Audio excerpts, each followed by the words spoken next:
Dishani rape చేసిన తర్వాత public బాగా ప్రొటెస్ట్ చేస్తే పోలీసులందరూ కూడా రేపిస్టులందరినీ కూడా కాల్చిపడేశారు.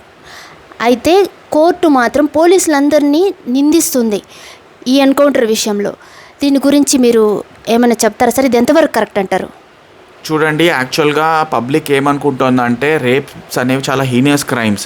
ఒక ఇంటి కూతుర్ని, ఒక ఇంటి పాపని కానీ, చెల్లెల్ని కానీ, వైఫ్ని కానీ, ఎవరినైనా సరే, ఒక లేడీని, చిన్న పిల్లైనా పెద్దవాళ్ళైనా ఒక రేప్ చేశారు అంటే రేపిస్టులు అన్న దుర్మార్గులు ఉన్నారు సొసైటీలో. అంత ఈజీగా తీసుకొని బట్టలు షార్ట్ డ్రెస్సెస్ వేసుకున్నదాన్ని కానీ what ever is the mind set చేశారు అంటే పబ్లిక్ ఇవాళ రోజు ఏం కోరుకుంటుందంటే ఉరిశిక్ష పడాలి, షూట్ చేసేయాలని కోరుకుంటుంది. మన Telangana state is always in the forefront. ఎందుకంటే Telangana police is the best police in the country.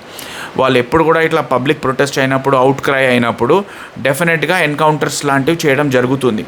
కానీ వాళ్ళు ఇట్లా పారిపోవడానికి ట్రై చేశారు అవి అని చెప్తారు. అవి కానీ ఫేక్ ఎన్కౌంటర్సే ఉంటాయి.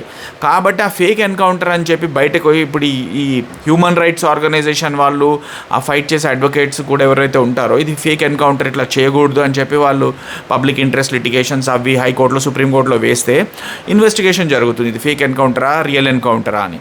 అలాంటప్పుడు ఈ దిశ ఎన్కౌంటర్ అనేది ఫేక్ అని బయటపడింది. అందుకని పోలీసు వాళ్ళని శిక్షిస్తాము అని హైకోర్టు, సుప్రీంకోర్టు అంటున్నాయి. కానీ అది కరెక్ట్ కాదు. ఎందుకంటే అది గవర్నమెంట్ అనేది చాలా ప్రోయాక్టివ్గా పనిచేస్తూ ఉంటాయి టైం టు టైం. ఎవరైనా ఉండనండి, ఏ పార్టీ ఉన్నదన్నది ఇంపార్టెంట్ కాదు.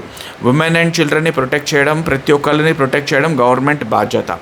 సో ఒక మంచి కరెక్ట్ పోలీసింగ్ అనేది ఉండాలి. So out right fake encounters అనేవి పక్క విషయం, అది ఒక డిబేటబుల్ టాపిక్.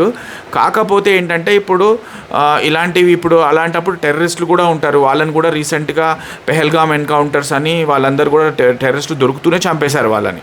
అది government of India policy decision అది. అట్లానే స్టేట్కి కూడా కొన్ని పాలసీ డిసిషన్స్ ఉంటాయి.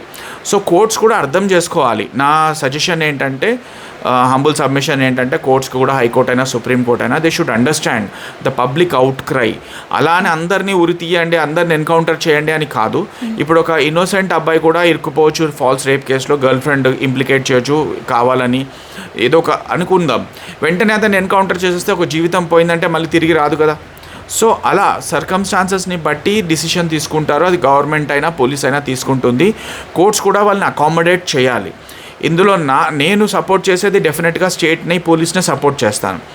ఎందుకంటే స్ట్రింజెంట్ లాస్ అనేవి ఉండాలి. లేవనుకోండి, ఇప్పుడు ఒక అమ్మాయిని రేప్ చేస్తాడు ఒక అబ్బాయి, మన్నాడు బెయిల్ వచ్చేసింది అనుకోండి, విత్ ఇన్ 2-3 days వాడికి ఏమీ కాదు, వాడు ఇంకా గ్రడ్జ్ పెంచుకుంటాడు. నెక్స్ట్ డే పోయి దాన్ని కాల్ చేస్తాడు ఆ పిల్లని. అలాంటివి కూడా ఇన్సిడెంట్ జరిగినాయి. రేప్ విక్టిమ్ని వచ్చి షూట్ చేయడం జరిగింది.